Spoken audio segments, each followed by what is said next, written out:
Hello students, how are you? In the last session, you have studied about quantitative research as well as qualitative research. But today we are going to study about mixed methods research. Let's revise something about quantitative and qualitative studies. What were the assumptions behind both the approaches? In quantitative studies, they are dependent on positivism, whereas qualitative studies, their basic assumption is constructivism, or the basic approach is constructivism.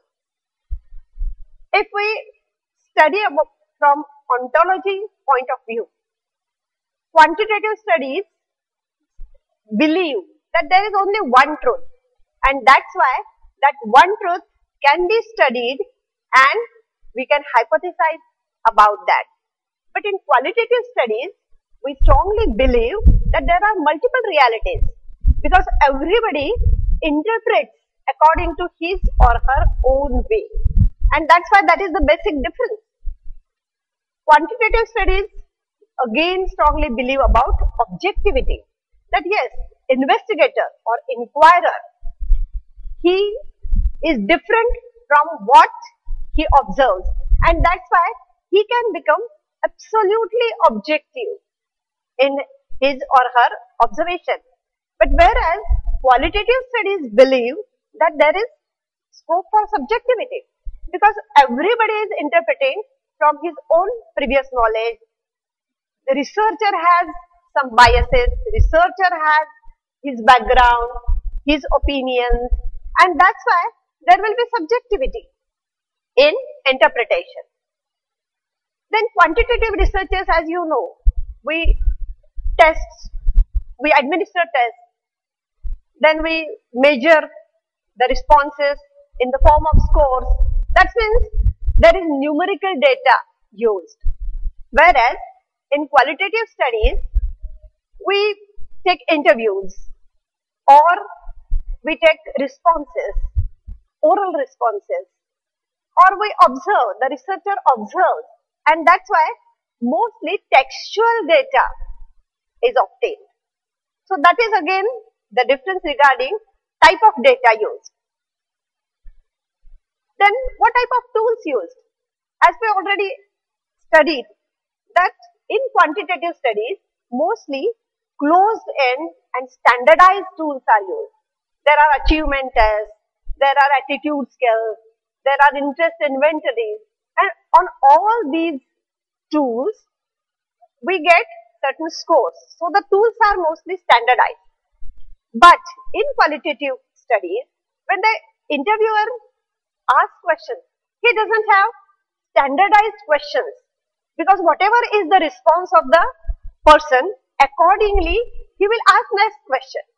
So naturally, open-end and non-standardized tools are used. And finally, what type of findings the researcher is interested in? In quantitative studies, the findings are about causal relationship between variables because we put hypothesis that there will be change in the final score if such and such treatment is given.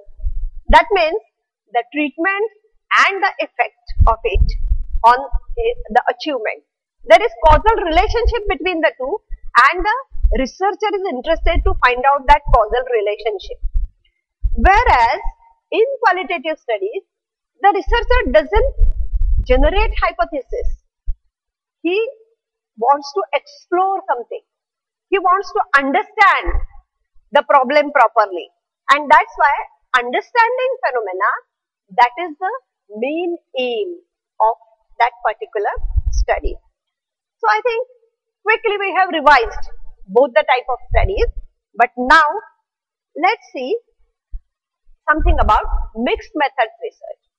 As you can see in this slide, quantitative and qualitative, both the type of studies are considered together, or the researcher uses both the approaches. Now, what is mixed method research? Here, the researcher collaborates across sometimes adversarial relationship between quantitative and qualitative research. We have seen that there are two different point of view in quantitative and qualitative researches, and that's why there is sometimes adversarial relationship. But here in mixed method research, he uses both, and that's why we can say that he collaborates.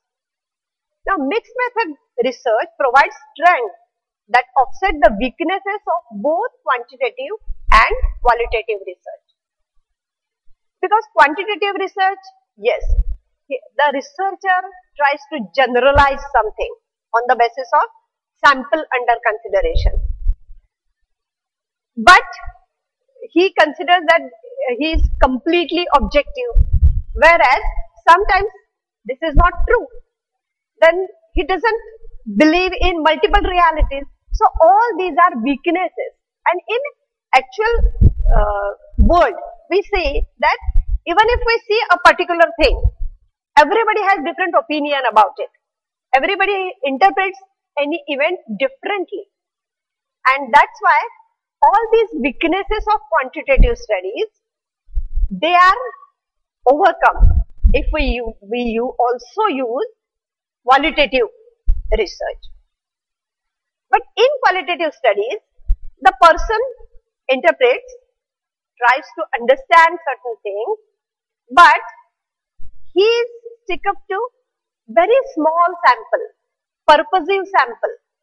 He deliberately selects a particular group or a particular case, and that's why even if he is understanding the problem thoroughly, still he cannot generalize about the result.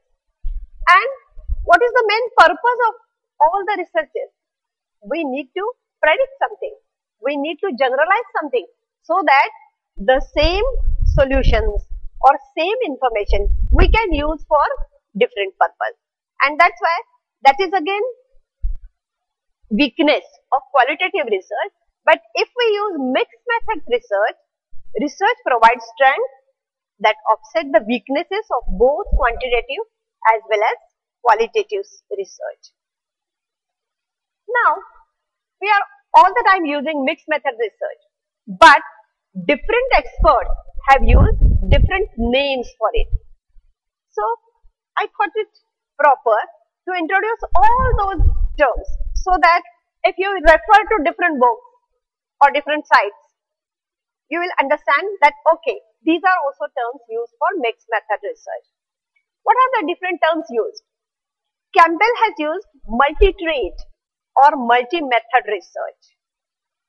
Then Steckler has used integrated or combined, indicating that different type of data, numerical as well as textual data, is integrated together or combined together in mixed method research. Then Fielding, he has used quantitative and qualitative method, indicating that both the methods are used in one study. Then Regan, Nagel, they have used hybrids. We know the term hybrid. There are hybrid grain, etc., etc. In the same way, he has used the term hybrid. Creswell has used combined research. Again, the same thing, that both the type of researches or both the type of data is combined together. Then Morse or even Denzil has used methodological triangulation. If we use multiple tools, multiple methods, then we are very sure about completeness of data, and that's why the term triangulation. But we are now using the term mixed method research, and that is given in Handbook of Mixed Methods in Social and Behavioral Research. Now, so far we have learnt about the terms, etc. But why mixed method research should be used by any researcher? That must be the question arise in your mind. Now, remember the well-known story. You must have learned this story in your childhood, that there were certain blind persons and they wanted to pursue an elephant. So different parts they touched, they thought that elephant was like that.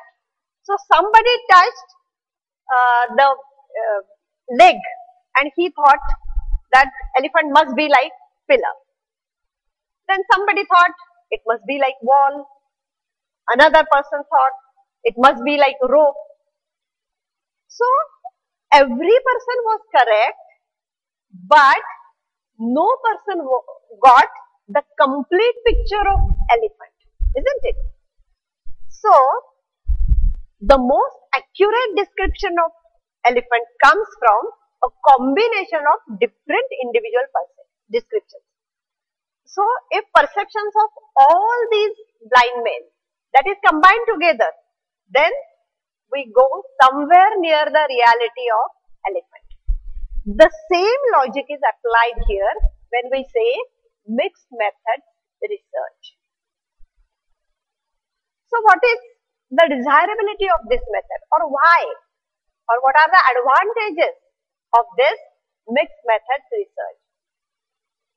Approaching a subject from different perspectives or different paradigms to gain holistic perspective. As we have seen that quantitative studies, they are obtaining quantitative data, they are using standardized tools, whereas qualitative studies, they are using textual data.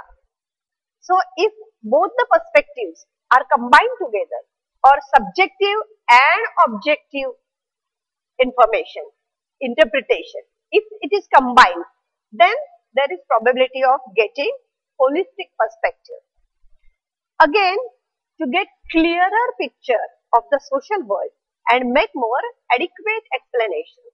Because in quantitative studies, you may just get what the phenomenon is, or suppose what is the attitude of a person, but why such attitude he has got. That will be obtained from qualitative studies. So in mixed method research, if we consider about data, you can see in this slide also that we are using, or the researchers are using, both the type of data. They are using numbers or numerical data, and at the same time they are also using text. Text in the form of verbal responses of the person in interviews, or the description when the researcher is observing something. So both the type, or even photographs, video recording, so images will be there. So both the type of data will be used and mixed together. Then when the data is of different type, naturally the researcher has to use both the type of analysis. We have seen that in quantitative research, statistical analysis is used. We use percentages, we use correlations, we use t-test, f-test, different things, isn't it? So all the statistical analysis has to be done for numerical data, but at the same time, the person has to use textual analysis or text analysis. So what are the common points in different interviews? Whether somebody has got unique opinion about something, what were the observations, then the researcher will give some coding like that in qualitative studies. So both the type of analysis will be used. Then information type. In quantitative studies, we use structured, validated information because the researcher is advised to use standardized tools. So that structured, you can tabularize the data, isn't it? So that structured, validated information is used, but at the same time, narrative, subjective information, the person's opinions, the person's beliefs, the person's reactions, spontaneous reactions, then all the observations, so everything. So even both the type of information is used. Now coming to meaning of mixed method. So mixed method research involves both collecting and analyzing quantitative and qualitative data, as we have seen. And why it is done? Researchers try to solve problems using both numbers and words. They combine inductive and deductive thinking, because quantitative studies, they are using deductive thinking. There is some hypothesis, the theories are already formed, and the hypotheses are tested against them. So in quantitative studies, we are mostly using deductive thinking, whereas in qualitative studies, we are using inductive thinking. The researcher doesn't have any set laws or theory in his mind. Whatever data is obtained, the person will form theory, try to form theory, try to form law. So that is called also grounded theory, isn't it? So they are combining inductive as well as deductive thinking, and they employ skills in observing people as well as recording behavior. Recording in the form of scores, numbers, etc. and observing people or interviewing people. So I hope you have learned the concept of mixed method research.